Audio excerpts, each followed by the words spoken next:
بسم اللہ الرحمن الرحیم۔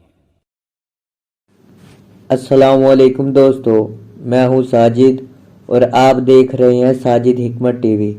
دوستو، آج میں آپ کو پاؤں اور منہ کی بدبو ختم کرنے کا علاج بتاؤں گا۔ بدبو منہ کی ہو یا پاؤں کی، آپ کے لیے کسی بھی محفل میں شرمندگی اور ارد گرد بیٹھے لوگوں کے لیے ناگواری کا باعث بنتی ہے۔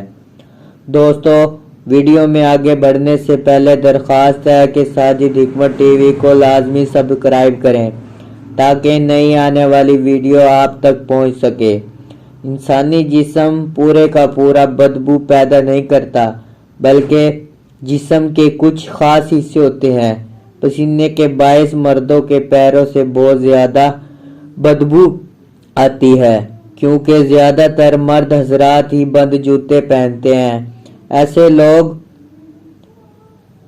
تھوڑی دیر بند جوتا پہن کر اگر جرابیں اتاریں تو آپ انہیں اپنے پاس نہیں بٹھا پائیں گے۔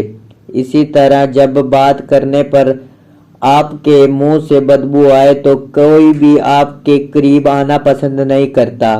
جسم سے بدبو آنے کی کوئی مخصوص دوائی نہیں، لیکن چند احتیاطی تدابیر کو اختیار کر کے اس سے نجات حاصل کر سکتے ہیں۔ پانی زیادہ پینے کے علاوہ اس سے غرارے بھی کریں، اس سے بھی منہ کی بدبو ختم ہوتی ہے۔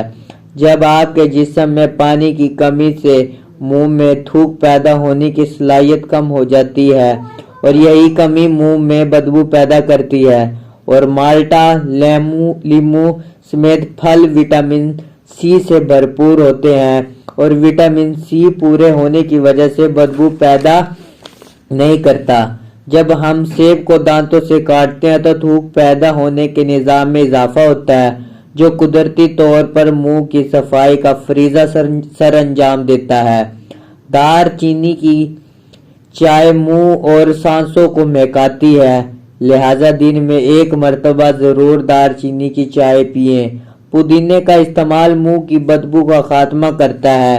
آپ منہ کی بدبو سے نجات حاصل کرنا چاہتے ہیں تو کھانے میں پودینے کا استعمال ضرور کریں۔ پہلی تدابیر صفائی کا خاص خیال رکھیں۔ صفائی کا خاص خیال رکھنا سنت نبوی صلی اللہ علیہ وآلہ وسلم ہے۔